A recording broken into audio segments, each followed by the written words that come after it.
قرآن کی تناظر میں کائنات کیا ہے؟ سورج، چاند، تارے، زمین، آسمان، انسان، جانور، پیڑ، پودے، یہ سب کائنات ہیں اور ان سب میں اللہ کی کرشمہ سازی موجود ہے۔ اپنے عقل و شعور کا استعمال کریں اور سمجھنے کی کوشش کریں۔ کائنات کو سمجھنا اللہ کی کبریائی کا اعتراف کرنا ہوگا۔ ہمارا عقیدہ بھی یہی ہے کہ کائنات کے ہر ذرہ میں اللہ کی کبریائی پوشیدہ ہے۔ کائنات کو جاننا اور سمجھنا صحیح معنوں میں اللہ کی ذات کو سمجھنے کی طرف اہم قدم ہے۔ ممکن ہو تو اپنے دوستوں کو یہ ویڈیو ضرور شیئر کریں۔ پیش رفت کے 5ویں سلسلے میں آپ سب کا خیر مقدم ہے۔ آج کا عنوان ہے نظریہ کائنات قرآن کے تناظر میں، اور آج کے مقرر ہیں پروفیسر ظفر احسن صاحب، اور اس مجلس کی صدارت کے لیے کینیڈا میں مقیم ڈاکٹر خلیل الدین کماندار صاحب سے گزارش کی گئی تھی کہ وہ صدارت فرمائیں۔ ڈاکٹر خلیل صاحب مسجد الحرام کے اندر مکہ مکرمہ میں حجاج کرام و زائرین کے علاج کے لیے 17 سال تک خدمات انجام دیتے رہے ہیں، اور وہاں سے ریٹائر ہونے کے بعد کینیڈا میں مقیم ہیں۔ پروفیسر ظفر احسن صاحب کی شخصیت سے ہم سب بخوبی واقف ہیں۔ حد دل عزیز، سدا بہار اور بزلہ سنج مقرر کا تعارف کیا کراؤں۔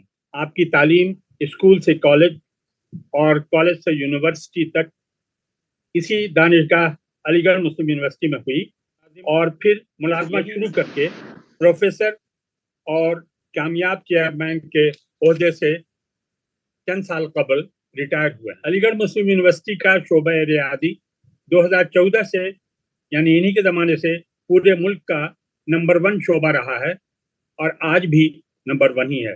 یونیورسٹی کے قیام کے دوران عہدوں پر سرفراز رہے اور انگنت ایوارڈ حاصل کرتے رہے، جو سلسلہ ہنوز جاری ہے۔ اس سال outstanding Nobel research award ان کو حاصل ہوا ہے، اور 2022 میں ایکسیلنس سروس ایوارڈ ان کو نوازا گیا تھا۔ 2021 میں ڈسٹنگش سائنٹسٹ ایوارڈ ملا، اور 2020 میں ایشین ایجوکیشن ایوارڈ ملا، اور 2019 میں لائف ٹائم اچیومنٹ ایوارڈ سے نوازے گئے تھے۔ یہ قابل ذکر اور قابل ستائش انعامات ہیں۔ آپ کی تصانیف مختلف ملک کے کورسز میں پڑھائی جاتی ہیں، اور آپ ملک اور بیرون ملک کئی یونیورسٹی کے وزٹنگ پروفیسر رہے ہیں۔ وقت کی کمی کا خیال کرتے ہوئے میں پروفیسر ظفر احسن صاحب سے کا تعارف یہیں پر ختم کرتا ہوں، اور صدر محترم ڈاکٹر خلیل الدین کماندار صاحب سے اجازت کے ساتھ دعوت دیتا ہوں کہ پروفیسر ظفر احسن صاحب اپنی تقریر یا اپنا خطاب عنایت فرمائیں۔ پروفیسر ظفر احسن صاحب۔ شکریہ ڈاکٹر عبد المعید صاحب، بہت بہت شکریہ۔ ایک طالب علم کی حیثیت سے جو کچھ میں نے سیکھا ہے اس کا کچھ حصہ آج آپ کے سامنے پیش کرنے کی جسارت کرتا ہوں، اور چونکہ یہ جو موضوع میں نے چنا ہے اس وقت، وہ خلیل صاحب نے انیشیٹو لیا تھا۔ انہوں نے ایک مسئلہ چھیڑا تھا کہ بھئی کائنات سے پتہ چلتا ہے کہ اللہ کتنا بڑا ہے، تو معید صاحب نے فوراً رخ جو ہے وہ میری طرف پھیر دیا۔ تو بہرحال انہی کے اس حکم کی تعمیل میں یہ لیکچر رکھا گیا ہے کہ واقعی میں دیکھیں ذرا، اور پھر اگر ڈاکٹر عمر صاحب یہاں موجود ہوں تو انہوں نے بھی اس میں یہ کہا تھا کہ نہیں بھائی، کائناتی نہیں، انسان کے جسم کے اندر بھی اگر جھانکا جائے تو بھی اللہ کی بڑائی جو ہے ظاہر ہوتی ہے۔ تو ظاہر ہے اپنی اپنی فیلڈ کے حساب سے ہر شخص کہتا ہے، اور میرا اپنا خیال ذاتی یہ ہے کہ صرف صبح جو ہے سورج کو طلوع ہوتے دیکھ لیں، اسی سے اللہ کی وحدانیت اور اس کی بڑائی کا یقین ہو جائے گا، بہت زیادہ اس کی ضرورت ہی نہیں ہے۔ کیونکہ اللہ تعالیٰ تو خود فرماتے ہیں نا کہ ہم نے چاروں طرف تمہارے، اپنے غور نہیں کرتے، تمہارے چاروں طرف ہماری نشانیاں پھیلی ہوئی ہیں، ذرا غور و فکر تو کر لو۔ تو اس سلسلے میں بڑی ایک میں آسان سی مثال دیتا ہوں لوگوں کو عام طور سے، کہ دیکھیے یہ جو بلا ہے یہ آج کل سب کے پاس ہے، ہر شخص، مطلب کوئی محروم نہیں ہے اس سے، سب کے پاس یہ چیز ہے، اور کسی کے پاس بہت اچھی ہو، کسی کے پاس ایسی معمولی ہے۔ تو جس کے پاس بہت اچھی ہوتی ہے وہ اس کی خوبیاں بیان کرتا ہے کہ بھئی اس میں کانفرنسنگ ہو جاتی ہے، ویڈیو ہو جاتا ہے، اور جانے کیا کیا ہو جاتا ہے، غرض کہ یہ جو ہے مطلب 500 GB اس میں وہ بھی ہے، میموری بھی ہے، اور طرح طرح کی وہ تعریفیں کرتا ہے. تو جب طرح طرح کی تعریفیں ہوتی ہیں تو بندہ فوراً پوچھتا ہے بھائی یہ کس کمپنی کا ہے، فوراً پوچھتا ہے نا کس کمپنی کا. پھر آپ کہتے ہو بھائی یہ فلانی کمپنی، تو ذرا اطمینان ہو جاتا کہ ہاں بھائی بھروسے کی کمپنی، بات صحیح ہوگی. تو یہ چیز کیا ہے؟ یہ کریشن ہے. کریشن سے ہم کمپنی کی طرف جا رہے ہیں، یعنی کریٹر کی طرف جا رہے ہیں. تو ایسے ہی اللہ تعالیٰ کی کریشن کی ساری نشانیاں، بے شمار نشانیاں ہمارے چاروں طرف پھیلی پڑی ہیں. سو اللہ تعالیٰ ہم سے انوائٹ کر رہا ہے بھائی آؤ نا، دیکھو نا. تو کریٹر کی طرف جانا ہے. تو اس کے لیے ایک ہی نشانی بہت ہے، اگر انسان سنجیدگی سے سوچے. لیکن بہرحال اب یہ موضوع ہے، میری پسند کا بھی موضوع ہے، کیونکہ بہرحال میں نے آئنسٹائن کی تھیوری پہ کچھ کام وام کیا ہوا تھا ریسرچ کے دوران، اور ابھی بھی اس میں لگا ہوا ہوں. تو آئنسٹائن کی تھیوری جب انسان پڑھتا ہے تو اس کے لیے کاسمولوجی اور ایسٹرو فزکس پڑھنا تقریباً لازمی ہو جاتا ہے. تو ایک ایسٹرونومی کے طالب علم کی حیثیت سے یا ایسٹرو فزکس کے طالب علم کی حیثیت سے جو کچھ بھی میں نے سیکھا، اور قرآن کے طالب علم کی حیثیت سے جو میں نے سیکھا، آج انشاءاللہ تعالیٰ اس کے حوالے سے میں آپ کو کچھ بتانے کی کوشش کروں گا. تو سب سے پہلے تو دیکھیے، اعوذ باللہ من الشیطان الرجیم، بسم اللہ الرحمن الرحیم، الحمدللہ رب العالمین، اما بعد. یہ قرآن کریم جو ہے دراصل ہدایت کی کتاب ہے. وما ہوا الا ذکر للعالمین. یہ سارے جہانوں کے لیے یہ ایک ہدایت کی کتاب ہے. جگہ جگہ میں نے جہاں کہیں بھی جو آیت کوٹ کی ہے قرآن کی، اس کا میں نے ریفرنس دیا ہوا ہے. جیسے دیکھیے یہ آیت جو ہے یہ سورہ قلم ہے، آیت سورت نمبر 68، آیت نمبر 52. تو پہلے سورت نمبر لکھا ہے، بعد میں آیت نمبر لکھا. نہ صرف یہ کہ سورہ تکویر میں اللہ سبحانہ وتعالیٰ فرماتے ہیں ان ہوا الا ذکر للعالمین لمن شاء منکم ان یستقیم، کہ بے شک جو ہے یہ ہدایت کی کتاب ہے ساری دنیاؤں کے لوگوں کے لیے. عالمین کا لفظ استعمال ہوا تو ایک سے زیادہ بھی دنیا ہے، جتنی بھی دنیایں پاسبل ہیں ان ساری دنیاؤں کے لیے یہ ہدایت کی کتاب ہے. اور دنیا میں رہتے ہیں انسان، اور انسان جو ہے کیسے بھی ہو سکتے ہیں، کسی بھی، تو ہر انسان کے لیے ہدایت کی کتاب ہے. اور کیسے؟ لمن شاء منکم ان یستقیم، جو لوگ سیدھا راستہ اختیار کرنا چاہیں ان کے لیے یہ ہدایت کی کتاب ہے. تو یہ ہدایت کی کتاب ضرور ہے، لیکن اس کے ساتھ ساتھ دیکھیں، یعنی کوڈ آف کنڈکٹ ہے بیسیکلی یہ قرآن جو ہے بنیادی طور پہ. تو اس کے اندر ہر وہ ہدایت موجود ہے جس پر ہم عمل کر کر دنیا اور آخرت میں کامیابی حاصل کر سکتے ہیں. ہر وہ ہدایت موجود ہے، کمپلیٹ انفارمیشن ہے اس بات کی کہ ہم دنیا اور آخرت میں کیسے جو ہے کامیابی حاصل کریں. یہ سائنس کی کتاب نہیں ہے the usual sense. It is not a book of science. Usual sense میں جیسے کہ سائنس کی کتاب ہمارے ہاں ہوتی ہے، شروع ہوا پہلے ڈیفینیشن ہے، پھر کچھ ایگزامپلس ہیں، پھر کچھ پرابلمس ہیں، کچھ تھیورمس ہیں، کچھ ریزلٹس ہیں، ڈیریویشن ہے. ایک سسٹمیٹک طریقے سے یہ سلسلہ چلتا ہے. تو اس طرح سے یہ سائنس کی کتاب نہیں ہے، بلکہ ہے کیا یہ؟ بلکہ یہ it is a book of science. SIGNS، نشانیوں کی کتاب ہے. SIGNS. اب ان نشانیوں پہ غور و فکر کر کے ہم جو یوزول سائنس ہے اس کی طرف پہنچتے ہیں، سچ میں سائنسی علوم اساسیہ جسے کہتے ہیں ہم، ان کی طرف پہنچتے ہیں. تو یہ نشانیوں سے، آیات سے علوم اساسیہ کی طرف پہنچ رہے ہیں. اور وہ علوم اساسیہ جو ویل نون فیکٹس ہیں، یعنی جو پروو ہو چکے ہیں. ایسا نہیں کہ جو ابھی پروو نہیں ہوئے تھیوری کی فارم میں، وہ ان کو نہیں ہے. تو بنیادی طور پر یہ ہدایت کی کتاب ہے، لیکن اس میں کچھ آیات ہیں جو سائنس کی طرف اشارہ کرتی ہیں، اور پھر ہم ان پر غور و فکر کر کے کوشش کرتے ہیں کہ دیکھیں کیا نکلتا ہے. اور یہی بات کہی گئی ہے کہ ہم نے غور و فکر کرنا ہے.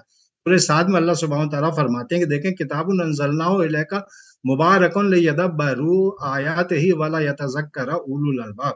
یہ کتاب جو ہم نے تم پر نازل کی بڑی بابرکت کتاب ہے، تاکہ لوگ اس کی آیتوں میں غور و فکر کریں اور عقل مند جو ہے اس سے نصیحت حاصل کریں. تو یہاں اولو الالباب کا لفظ آیا، جس کا مطلب یہ کہ عقل مند لوگ جو ہیں وہ ان سے نصیحت حاصل کریں.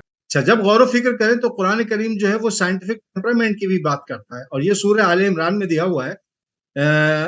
یہ کہتی ہے آیت کہ سورت نمبر 3 آیت نمبر 1 سے 191، یہ آیت کہتی ہے کہ ان فی خلق السماوات والارض واختلاف اللیل والنہار لآیات لأولی الالباب.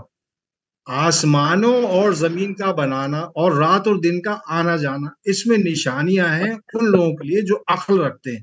اب بھائی یہ عقل والے لوگ ہیں کون؟ اگلی آیت بتاتی ہے اگلی آیت یہی کہتی ہے کہ یہ عقل والے لوگ ہیں کون. تو اب یہ عقل والے کون ہیں لوگ، اس کی بارے میں بتایا گیا اگلی آیت میں. الذین یذکرون اللہ قیاما وقعودا علی جنوبہم ویتفکرون فی خلق السماوات. یہ وہ لوگ ہیں جو چاہے بیٹھے ہوں یا کھڑے ہوں یا لیٹے ہوں کروٹ پر، یہ ہر وقت اللہ تعالیٰ کا اس بات اللہ تعالیٰ کا ذکر کرتے رہتے ہیں اور سوچتے ہیں کہ اے اللہ تعالیٰ تو نے یہ ساری چیزیں بلا وجہ تو نہیں بتائیں، کوئی بلا وجہ تو نہیں بنائی، کوئی نہ کوئی تو بات ہے جس کی وجہ سے بنائی، کوئی نہ کوئی تو مقصد ہے جس کے لیے تو نے یہ ساری چیزیں بنائی ہیں. تو اب یہاں دیکھیے کہ یہ کہا گیا کہ یہ جو لوگ عقل مند ہیں وہ غور کریں کہ آسمان اور زمین کس طرح سے بنے، ان کی تخلیق کیسے ہوئی، اور رات اور دن کس طرح سے چینج ہو رہے ہیں. یعنی یہ ایک طرح سے سائنٹیفک فینومنا ہے کہ رات اور دن کیسے چینج ہو رہے ہیں، یہ دیکھنا ہے. اور آسمان کی تخلیق کیسے ہوئی، زمین کی تخلیق کیسے ہوئی، یہ ان لوگوں کا کام ہے جو عقل والے. عقل والے کون ہیں؟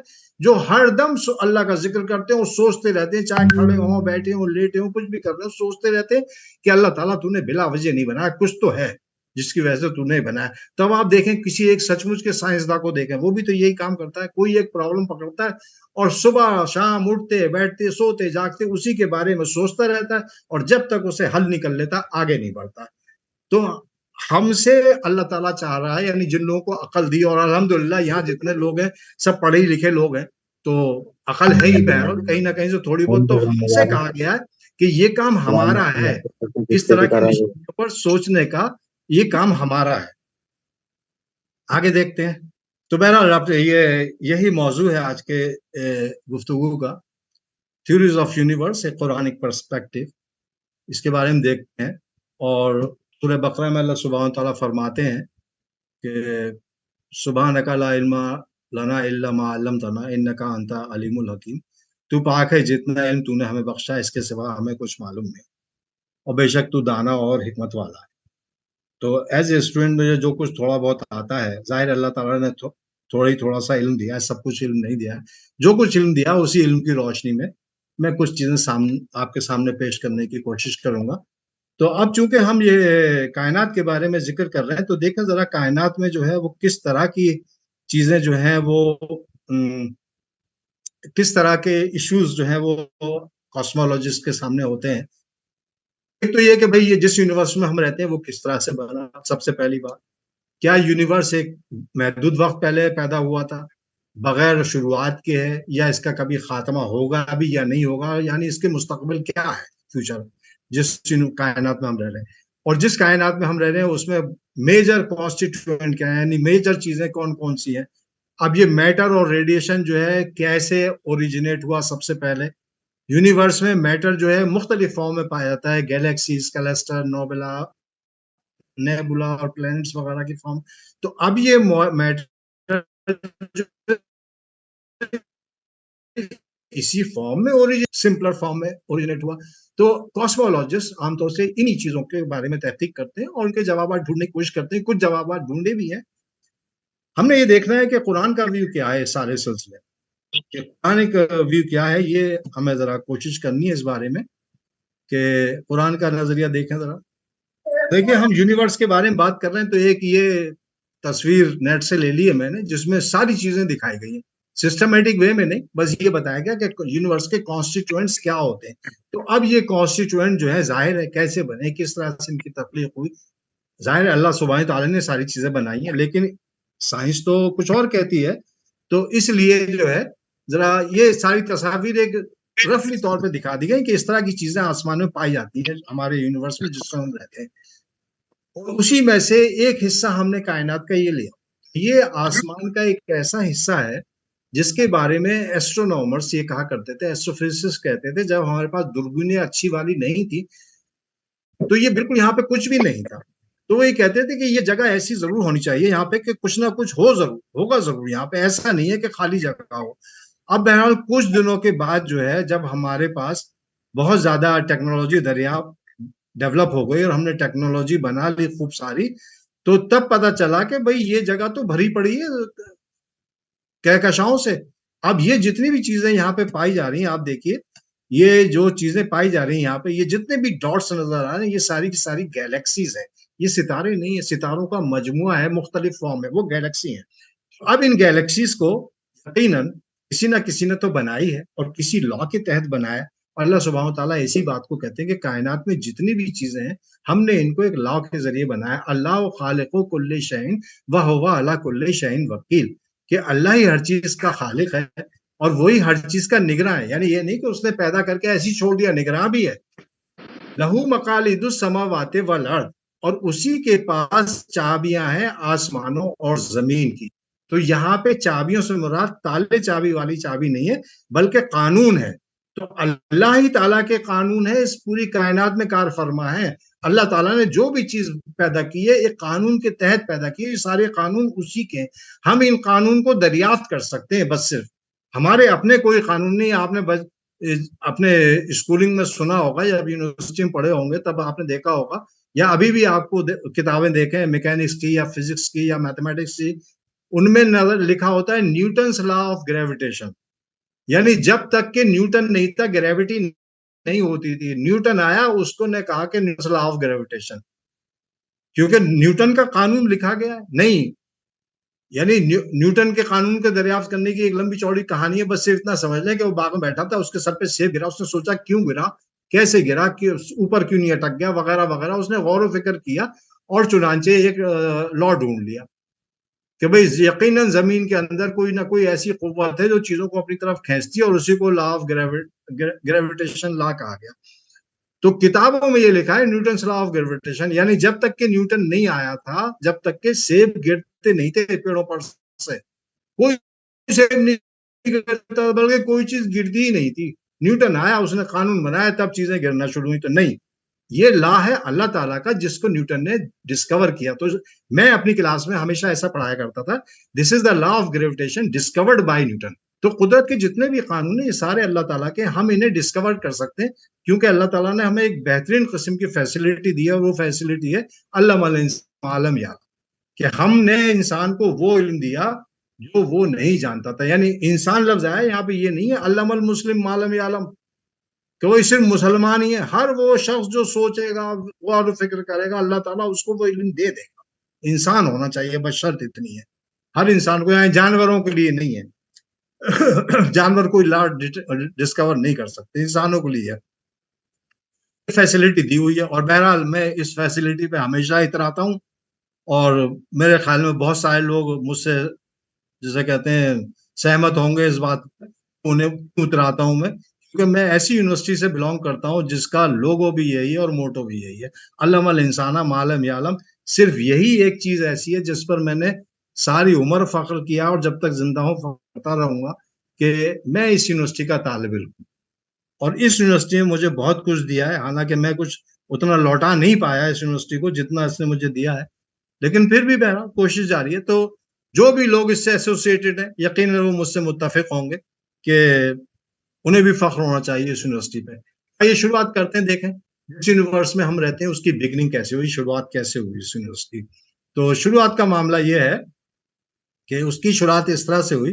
سورہ انبیاء میں اللہ سبحانہ تعالیٰ فرماتے ہیں، سورت نمبر 21 اور آیت نمبر 30، یہ کہتی ہے اولم یر الذین کفروا ان السماوات والارض کانتا رتقا ففتقناہما، کیا ان منکروں نے یہ نہیں دیکھا کہ آسمان اور زمین ایک یونٹ کی طرح پہلے بند تھے، پھر اللہ تعالیٰ نے اپنی قوت سے انہیں ٹکڑے ٹکڑے کر کے الگ کر دیا۔ دیکھیں یہاں پہ دو لفظ آئے، ایک لفظ ہے رتق اور دوسرا نام ہے فتق۔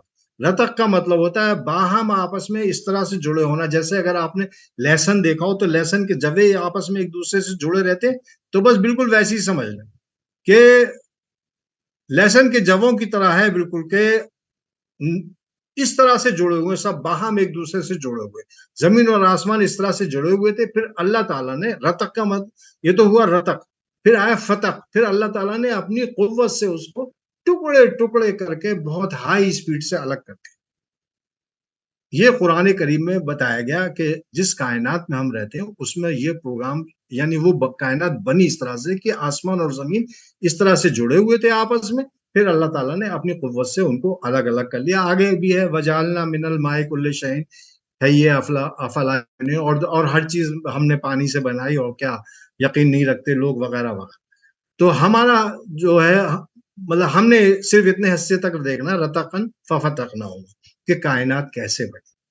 تو اب دیکھیے ذرا، چونکہ میں سائنس کا طالب علم ہوں اور خاص کر کے ایسٹرو فزکس یا کاسمولوجی کا میں طالب علم ہوں، تو میں نے اس آیت کو انٹرپریٹ اپنے حساب سے کیا ہے. اور یہاں پہ ایک بات میں عرض کر دوں کہ جو آیتوں کے جو سائنٹیفک انٹرپریٹیشن میں آپ کے سامنے پیش کروں گا، ضروری نہیں کہ آپ اس سے ایگری کریں، بالکل ضروری نہیں ہے. یہ میرا پوائنٹ آف ویو ہے. میں جو کچھ سیکھا اس حساب سے جو اللہ تعالیٰ نے مجھے علم دیا، میں اس کی روشنی میں قرآن کی آیتوں کی تشریح کرنے کی کوشش کر رہا ہوں. ہو سکتا ہے صحیح ہو اور ہو سکتا ہے بالکل ہی غلط ہو. اگر صحیح ہے تو بھائی اللہ تعالیٰ کی مرضی، جو چاہے دے، اور غلط ہے تو بھائی اللہ تعالیٰ مجھے معاف. تو یہ میں پہلے کہہ دوں کہ بھئی یہ انٹرپریٹیشن میرا ہے، ضروری نہیں ہے آپ اس سے ایگری کریں. کیوں ضروری نہیں ہے؟ کہ ڈیپینڈ کرتا ہے کہ آپ کسی بھی آیت کو کس طرح سے دیکھ رہے ہیں. اگر آپ اشرف تھانوی نے جو قرآن کریم کا ٹرانسلیشن کیا ہے، اس آیت کو ان کے ٹرانسلیشن والے اس میں دیکھیں تو ان کا کہنا یہ کہ پہلے آسمان اور زمین دونوں کے منہ بند تھے، نہ آسمان سے بارش ہوتی تھی نہ زمین پر سبزہ ہوتا تھا. پھر اللہ تعالیٰ نے آسمان کا منہ کھول دیا، اس سے بارش ہونے لگی، سو چنانچہ زمین کا منہ بھی کھل گیا، اس سے سبزہ اگنے لگا. یہ ان کی تشریح ہے اور میری تشریح یہ نہیں ہے، اس لیے کہ میں سائنس کا طالب علم. وہ ظاہر ہے وہ عالم ہوتے تھے، دینی عالم، ان کے زمانے میں اس طرح کی چیزیں غالباً نہیں ہوتی ہوں گی. تو اس لیے یہ تشریح جو ہوتی ہے یہ اس پرٹیکولر بندے کی جو ہوتی ہیں، اس کے اپنے خیالات ہوتے ہیں، جو جہاں تک اس کا علم ہوتا ہے اس حساب سے وہ کرتا ہے. تو میرا جو کچھ بھی میں نے تھوڑا بہت سیکھا ہے ایسٹرو فزکس میں یا کاسمولوجی میں، اس کے حساب سے یہ آیت یہ کہتی ہے کہ کیا یہاں پہ لفظ آیا کفرو، تو کفرو کا مطلب ہمیشہ نہیں ہوتا کافر. کافر کا مطلب یہاں پہ نان بلیور ہے نا. ہم میں سے بھی بہت سارے مسلمانوں میں بھی ڈھیروں نان بلیور ہوتے ہیں جو اللہ تعالیٰ کی باتوں کو مانتے ہی نہیں ہیں. اللہ تعالیٰ کو تو مان لیتے ہیں لیکن اس کی باتوں کو نہیں مانتے. تو اب یہاں پہ کہا جا رہا ہے کہ ڈو ناٹ دا انبلیور سیز، کیا ان منکروں نے یہ نہیں دیکھا کہ آسمان اور زمین یوں جڑے ہوئے تھے as one unit of creation, اور پھر ہم نے ان کو بڑی قوت کے ساتھ ٹکڑے ٹکڑے کر کے الگ. تو اب یہ آیت جو ہے یہ اس بات کی طرف اشارہ کرتی ہے جب سارا میٹر اور ریڈیشن ایک سنگل پوائنٹ سے بالکل نکل کے باہر آئے گا ایک بڑے دھماکے کی شکل، اور پھر وہ ٹکڑے ٹکڑے ہو کے بہت ہی ہیوی بلو کے ساتھ الگ ہو گیا. اسی کو آج کی سائنس میں بگ بینگ کہتے ہیں کہ یونیورس جو جس میں ہم رہتے ہیں اس کی تخلیق اس بگ بینگ کے ذریعے ہوئی. اب آپ دیکھیے غالباً اس طرح سے ہوئی ہوگی. یہ ہمارا امیجنیشن ہے. اس وقت کون بیٹھا تھا فوٹوگرافر؟ پہلے بندے ہی نہیں تھا، یونیورس ہی نہیں بنا تو کون بیٹھ کے فوٹو کھینچے گا؟ تو یہ ہمارا پرسیپشن ہے، یعنی ایک تصور عاطف ہے کہ غالباً اس طرح سے شروع ہوا ہوگا، یا پھر اس طرح سے شروع ہو کہ ایک پوائنٹ سے شروع ہوا اور ایک دم پھیلتا چلا گیا. یعنی دیکھیں ایسے شروع ہوا، پوائنٹ شروع ہوا اور پھر پھیلتا چلا. تو یہ دھماکہ سا ہوا، اسی کو ہم بگ بینگ کہتے ہیں. یہ بگ بینگ کا ماڈل یہ زیادہ پرانا نہیں ہے، صرف 1940 کا ہے، ابھی 100 سال بھی نہیں ہوئے اس کو دیے ہوئے. تو جارج گیماؤ نام کا ایک ایسٹروفزسسٹ ہوتا تھا، اس نے کہا ونس اپون اے ٹائم، مان لیے T=0 پر ایک بڑا دھماکہ ہوا اور پھر یونیورس جو ہے یہ ہمارا جس کائنات میں ہم رہتے ہیں یہ پیدا ہو گیا. تو یہ یونیورس جو ہے burst out into existence out of a point, ایک پوائنٹ سے یہ وجود میں آ گیا. اب اس انسٹنٹ پہ اس لمحے سارا ریڈیشن اور سارا میٹر جو تھا اس پوائنٹ سے باہر نکل کے آ گیا ان دا فارم آف ایک بڑے دھماکے کی شکل میں، اور پھر اس کے جتنے بھی ڈیبری تھے وہ سارے کے سارے جو ہیں لارج ویلوسٹی سے ایک دوسرے سے دور ہوتے چلے گئے. تو T=0 کو ہم یہ کہتے ہیں کہ یہ کریشن کا وقوع ہے، یعنی تخلیق کا وقوع ہے. تو there was no universe, no observer and no physical law before T=0. یعنی T=0 سے پہلے جو ہے کوئی بھی یونیورس ہی نہیں تھا، آبزرور بھی نہیں تھا اور کوئی فزیکل لا بھی نہیں تھا. تو T=0 پہ شروع ہوا. ظاہر ہے اگر کچھ بھی نہیں تھا تو کیا تھا؟ غالب پہلے ہی فرما گئے نہ تھا کچھ بھی تو خدا ہوتا. تو وہ کہ کچھ بھی نہیں ہوتا تو خدا تو ہوتے ہی بہرحال. اور یہ کیوں نہیں ہے؟ کیونکہ ذرا دیکھ لیں بھائی there was no universe before